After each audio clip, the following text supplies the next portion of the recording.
Welcome to the Kill Count, where we tally up the victims in all our favorite horror movies. I'm James A. Janice, and since tomorrow is President's Day, we're looking at The Tripper, released in 2006. The Tripper is a psychedelic stoner horror comedy that features a killer in a Ronald Reagan mask. Now, Nancy, you know young people today, no respect for anything. The target of his ire is a hippie-filled music festival that takes place in a Redwood State Park. The Tripper was directed, co-written, and co-produced by David Arquette, well known for the Scream series and for being a one-time WCW World Heavyweight Champion. Oh, he also acts in The Tripper. Dude wore a lot of hats for this movie. Like, literally. Look at all these hats I found him wearing in behind-the-scenes stuff. How many hats you own, Dave? Answer, too many hats. The Tripper is a basic slasher that's very much of its time. It came out during the torture porn boom and appropriately has a lot of blood. Hell, even its poster is an intentional nod to Saws. But it's also steeped balls deep in the Bush era. George W.'s administration dominates the tone and themes of the movie, which ties all its early aughts anxiety back to Reaganism through its killer, and its title, since The Tripper is a riff on Reagan's nickname, the Gipper. You'd expect a movie of this caliber to only deal in stereotypes, with shallow depictions of evil rednecks and burnt-out tree huggers. Those characters are present and accounted for, to be sure. I mean, Jason Mewes is in this thing. But it also occasionally paints with a finer brush and explores the conflict between environmentalism and the jobs that run counter to it. Arquette said he opposed the policies of Bush and Reagan, but that he wasn't trying to make some big polemic. He just uses them as a framing device for his silly horror comedy. I wanted to make a little political statement, not a big one. Listen, I'm not trying to make this out to be a great movie. It looks cheap, it's predictable, and the third act is a mushy, low-lit mess. It really stalls out when it goes through the motions of action sequences and slasher fare. But there is more thought put into this thing than you might initially expect. And besides, where else are you gonna hear Pee Wee Herman drop all these F-bombs? You motherfucking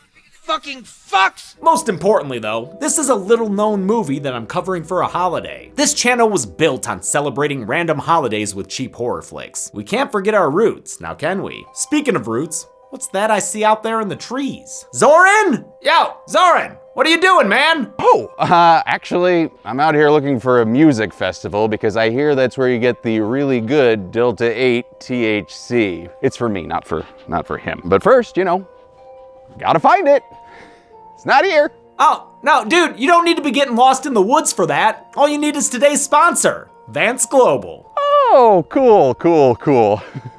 Wait, how are you talking to me? Through the power of convenience. Now, with alternative cannabinoids like Delta 8 or THCO, some companies don't put the necessary care into production, which can cause contamination or improper THC doses. So it's important to make sure you know how safe the Delta 8 or THCO products you're using are, and Vance agrees. They even have a whole page detailing what to look for to make sure your weed is safe, and they provide independent lab reports that have been performed on each of their product lines. Take this Delta 8 cart, for example, which has a completely transparent formula of 85% Delta 8 THC and 15% Maui Wowie terpenes. You can rest easy knowing you're keeping your body safe. Well, you know, I do like to keep this body safe. Hey! Safe. Good! Try Vance Global for yourself by going to the link in our description, which will get you 20% off your order. Or use DeadMeat30 for 30% off both initial and renewal orders on subscriptions. Great. Thanks, James. How do I get home? How much blood will trickle down thanks to the Reaganator? Let's find out and get to the kills. The movie begins with a quote. That's Edgar Allan Poe, right? Oh, nope, Ronald Reagan. That makes more sense. The opening credits sequence is filled with upsetting footage of violent death in foreign wars. That would have been familiar to a 2006 audience, but this footage ain't from Iraq. It's from Vietnam because it's 1967 in California. That's when Ronald Reagan was governor of the Golden State, and he didn't care too much for the environmental movement. A tree's a tree. How many more do you need to look at? Plenty, according to these activists who are standing up to protect their giant wood.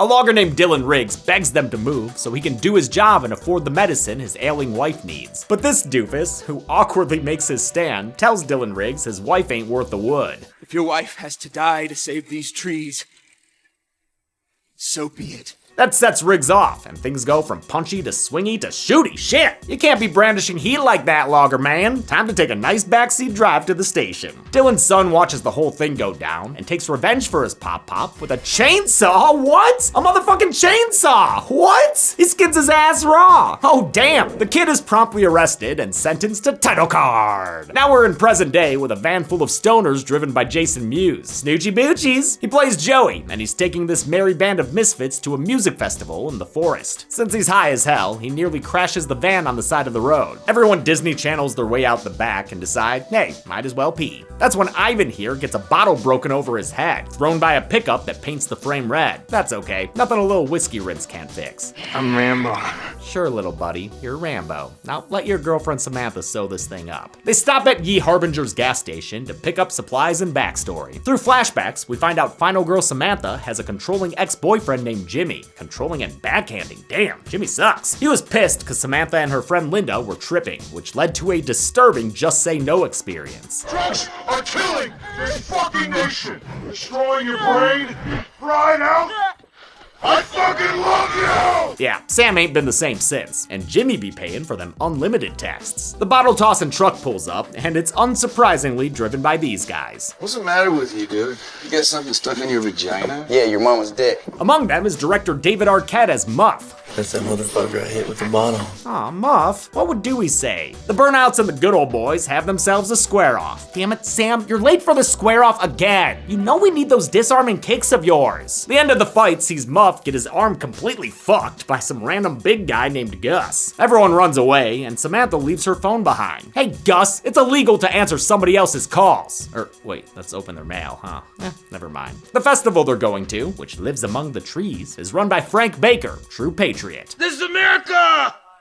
We do whatever we please. Baker's played by Paul Reubens, of course, and it's great to see him in a comedic role that's so different from Pee Wee Herman, who is perfect. He's navigating his business between the town's mayor and its law enforcement, Officer Buzz Hall, played by Thomas Jane, acting his ass off. Some people die at your festival last year. Festivals, grocery stores, this guy can't escape death. Buzz is concerned about the festival's safety, citing a girl who disappeared last year. A flashback showing the incident lets us put it on the count. Somehow her face got skinned. Mayor Hal Burton says they don't know she's dead. Maybe she ran off to be a jam band groupie. She could be following the fish. Nah, she ain't Mike's side or Paige's side. She underground, brah. That's why Buzz wanna buzzkill the festival. But Burton says it's providing too many jobs. He's also a fan of under the table money, money, money, money. This was the first and only time David Arquette directed a feature film, but he was able to get a great cast thanks largely to personal connections. Thomas Jane was about to be his brother-in-law, having been engaged to David's sister Patricia since 2002. Paul Reubens and Arquette became close friends after they met on the set of Buffy the Vampire Slayer, the 1992 film, not the show. Mayor Burton is played by Rick Overton, who had co-starred with Arquette in Eight-Legged Freaks, and Buzz's fellow officer Deputy Cooper is played by David's brother, Richmond Arquette. But even the cast members who didn't know Arquette said he was a fun director who ran a relaxed set. That includes English actor Marsha Thomason, who was hired days before shooting, and who would go on to do 12 episodes of Lost. Hell yeah! The gang arrives at the Free Love Festival, a great place to drink, do drugs, have sex, I'm assuming say be right back? Be right back! Their trip nearly ends before it starts when a felled tree almost crushes their van, cut down by that old wily coot Dylan Riggs. These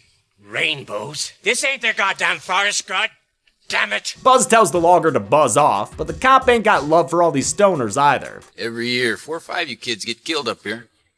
Driving yourselves into redwoods, or get paralyzed sucking on nitrous, or blow yourselves up cooking meth. Thomas Jane didn't need to go this hard, but he did. He ain't too good for your movie. Buzz and Deputy Cooper aren't used to a wild festival like this, full of drugs and naked hippies. I love how the movie sticks with the naked dude after he and his gal split up. We follow him and his ginger bush until he's caught by a trap and, oh god, drag dick first across the ground. Samantha and her friends aren't hanging dong, they're just hanging out at an abandoned mining tunnel to underline the environmental themes. An old hippie comes across them, and can I say he's pretty cool? Yeah, you could say that. Alright, dude's pretty cool. Cooler than those trucker fuckers who show up and start throwing rocks like they were bullies in a Stephen King story. After everyone runs off, the camera lingers on the cool old hippie, so you know he about to die. Another dead giveaway is the square-shouldered figure who appears behind him and chops off his head. That's usually a good sign your character's dead too. Let's check back in with the rest of the cast. I would if I could. I'd fuck myself every day, silly. Oh, crazy.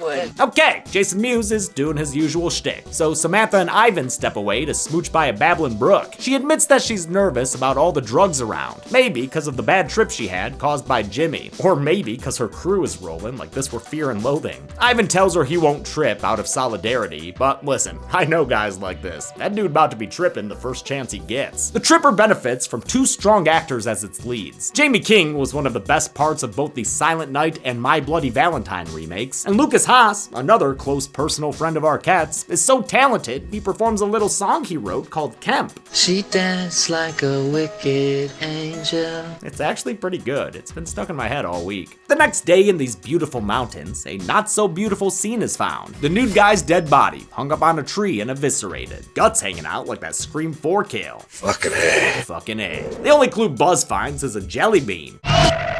A magic jelly bean. It can become a world. A world in which Buzz has shut down the roads going into the forest, pissing off Mayor Burton cause he all about that business. Jelly beans are a staple of Ronald Reagan lore. After using them to quit smoking, he became a jelly belly boy for life. Ate them everywhere, and even had a quote about judging a person's character by how they ate jelly beans, which made its way into this movie. The next day things get underway, but Samantha can't enjoy herself. She's been seeing her ex-boyfriend Jimmy in her sleep and possibly driving around here at the festival. The rest of her friends are having a blast though, sucking on a balloon full of nitrous. The soundtrack gets the wah-wahs as they pass it around. Whoa! Then they take some ecstasy and trip out with a bunch of colors. Ivan joins in, told ya, and gets worried Samantha's gonna know. Well, I look fucked up. Nah, you good, man. Arquette was inspired to have a music festival horror movie while attending Reggae on the River in Humboldt County. He wanted to capture the feeling of festivals like this, and he does. This setting feels authentic. The movie was filmed in the Big Basin Redwood State Park in Santa Cruz, California. They unwisely shot in the winter, meaning they had to deal with lots of random rain. Everyone was telling me not to do it at this time, and you know, to a certain extent, they were right. Buzz visits Dylan Riggs and asks if he set the trap that killed the nudist. Riggs said he didn't kill anybody. He just hates hippies because they took away his wife and son. Government's got laws that help corporations and activists. Yeah, but who's out there looking out for the little man? Again, the dialogue isn't the most polished thing in the world, but it's interesting to hear this populist perspective back when neoconservatism was more dominant on the right. Arquette credits co-writer Joe Harris, who had written Darkness Falls, with turning his, quote, rambling thoughts into a more structured screenplay with political savvy. Linda and Joey tee-hee into the trees for woodsy grab-ass, and on some private land, Joey finds enough weed to put him in slow motion. Probably an indica then, huh? They celebrate with sexy times and a bushism. You have just found a weapon of mass destruction. Jason Mewes was excited to act in his first horror movie. It's pretty much play the same character in all my movies, which is Jay. So this was a little different. Can't say I agree with him there though. Joey is just Jay with an extra letter. The truckers are also walking around in the woods. My mom has good tits. You gotta admit that. What the fuck, Muff? This ain't MILF Manor. Armed with paintball guns, they open fire on Joey and Linda. Since when did this become Friday 6? Well, I guess since there's been a killer in the woods. Muff learns that quickly when he gets his neck snapped. The other two truckers wind up fighting Joey and chasing Linda. The killer interjects himself into the boy fight.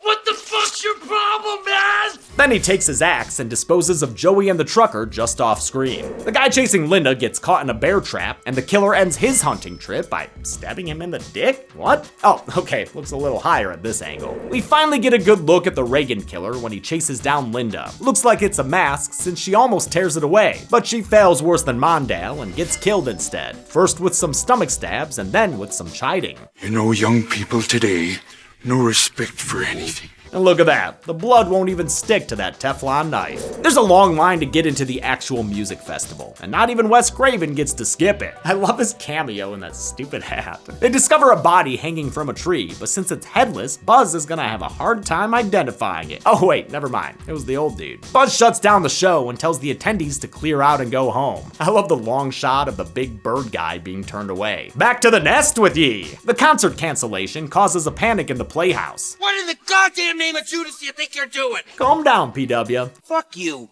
Fuck you. Fuck you. Fuck you. Careful, man. I think that's today's secret word. Fuck you. Baker decides to have some music anyway, giving us a performance by Fishbone. A ska song doesn't exactly fit the Bush era aesthetic. Third wave had long died down by 2006, but Party at Ground Zero is always good to hear, and I guess the title does tie it to the era. Buzz shuts them down, probably mistaking them for cherry poppin' daddies, and once again tells the crowd to fuck off, but he can't expect to win a fuck fight against Baker. Fuck you. Uh-huh. Fuck you. Uh-huh. Fuck you. Excuse me? No, I was talking to somebody in the other room. This time the target of Baker's F-bombs is Mayor Burton, but he's soon pulled away from the phone. With the concert shut down, more people leave, but Samantha and her friends can't because Joey's got the keys, and he ain't around to give them a hand. Sober Sam's the only one who can see that things are serious. Ivan and her other friends are all still out of their minds. She suspects that Jimmy is behind these murders, and finds his car during a very brief rainstorm. It's clear skies again when she gets back to the van, where she finds her friends Jack and Jade dead in the nude. They have the Nancy Reagan slogan, "Just Say No," written on them in blood. These two are the third couple of the group, and we're basically always fucking. Kinda like Paz de la Huerta's character in Boardwalk Empire. Ivan appears, as does a gun pointed straight at his neck. It's Jimmy! Sam was right, he did follow her here. Although he didn't kill her friends. What makes you think I could kill somebody? Because you have a gun! Huh, oh yeah, good point. Jimmy gets attacked by the Gipper, and it don't matter what his voting record is. But I'm a Republican. The Great Discombobulator hacks into Jimmy's chest and kills him with many a blood splash. Ivan squares up with Dutch to give Sam more time to run, but he's quickly killed in a weirdly shot, disappointing way. Well, there you go again. That quote comes from the 1980 presidential debate, after Jimmy Carter brought up problems with the healthcare industry. There you go again.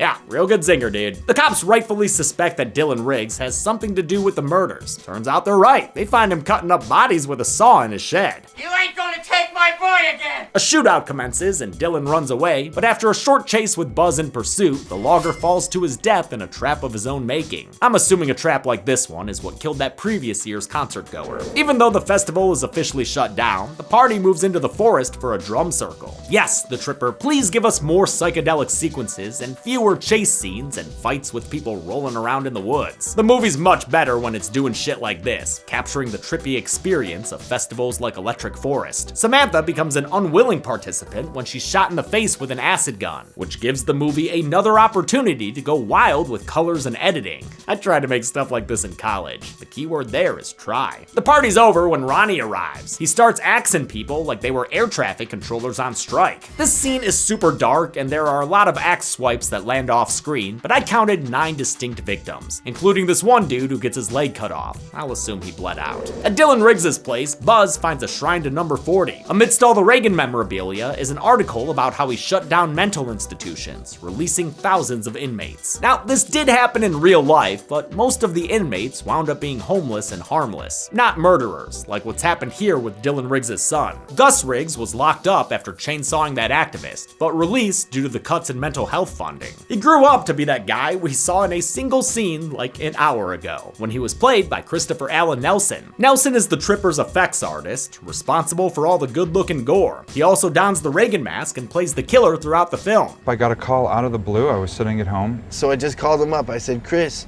can you do impersonations? He's like, yeah. You want to play the killer in this movie? It was like, hell yeah. 15 years later, Nelson's at the top of his game, having done the effects for David Gordon Green's Halloween trilogy, which he also acted in as a cop in Halloween 2018. This movie's cop finds the mayor, face full of glass, but still alive. He hasn't yet been killed by the rampaging Reagan, who takes his tax cutting to Frank Baker. Baker flees and manages to hide from the killer, but at what cost, Frank? You'll never smell good again. While Gus is chasing down more hippies to kill, his dogs get a victim of their own when they bust through the gates to finish off Mayor Hal Burton in a POV attack. The dogs then run off and find another victim, a random festival goer whom they maul to death. Deputy Cooper and some troopers shoot the floofers, upsetting an animal-loving hippie played by Courtney Cox in a cameo. These are God's creatures!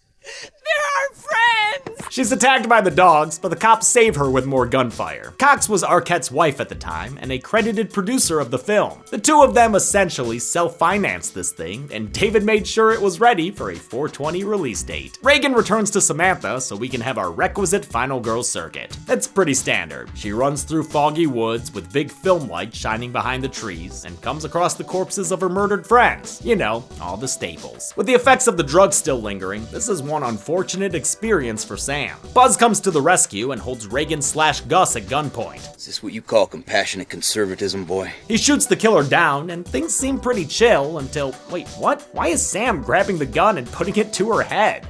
Drugs? Like, I guess. This gives Gus the chance to come back and run for a second term. And while he and Buzz wrestle around, Sam comes to her senses and grabs the gun. Or no, never mind. She doesn't grab the gun that just fell to the ground. She grabs a hammer. That's what she uses to take down Mr. Reagan. Damn, don't break his butt. She's breaking his butt. And his face, holy shit. Hinckley wishes, am I right? As Lucas Haas's song plays over the soundtrack, Buzz unmasks the Reagan killer and reveals Gus's face. Arquette must have picked up the wrong lesson from Screams 2 and 3, because that was one anticlimactic unmasking. The next morning, a trio of bodies are seen, which I'll go ahead and count. Not sure if they were among the victims in the dark, but they seem new enough to me. Frank Baker isn't among them. He survived, and looking like he did the poo cocktail, Knoxville style. Buzz learns that Gus's body wasn't found next to the mask, but thankfully, the killer isn't coming after Sam again. He is going after Frank Baker, who's trying to escape with his, big stack of ones. Big baller. Gus tracks him down and gives us one final kill. A horrific one, since he chainsaws Baker in half vertically. Holy shit. The movie ends with Frank's money polluting the beautiful environment. How many people wish the nation would have gone the way of Minnesota?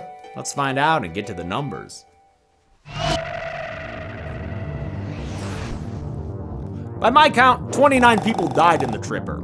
The victims consisted of 23 men and 6 women, giving us a blue electoral pie that Ronald Reagan wouldn't recognize. With a runtime of 97 minutes, that left us with a kill on average every 3.34 minutes. I'm giving the golden chainsaw for coolest kill to Frank Baker. Just when you think he can get on his bike and ride away to safety, he's stopped by the killer coming back for one last scare. And it is a gory finish. Dull Machete for lamest kill definitely goes to Ivan. For a main character, his death was blink and you miss it bad. And that's it. The Tripper came out on April 20th, 2006. Doesn't seem like it made a big splash, but I am proud of Arquette for writing and directing a movie. That is not an easy thing to do. We'll be back to Scream on Friday, but until then, I'm James A. Janice. This has been the Kill Count. Thanks a lot for watching this bonus kill count on the Tripper. When was the last time I did a bonus kill count? Probably October? Maybe? Like I said though, I love doing random holiday episodes. If I could do them, I would do them all the fucking time, you guys. It's just that kill counts, you know, kind of difficult to make. Kind of hefty.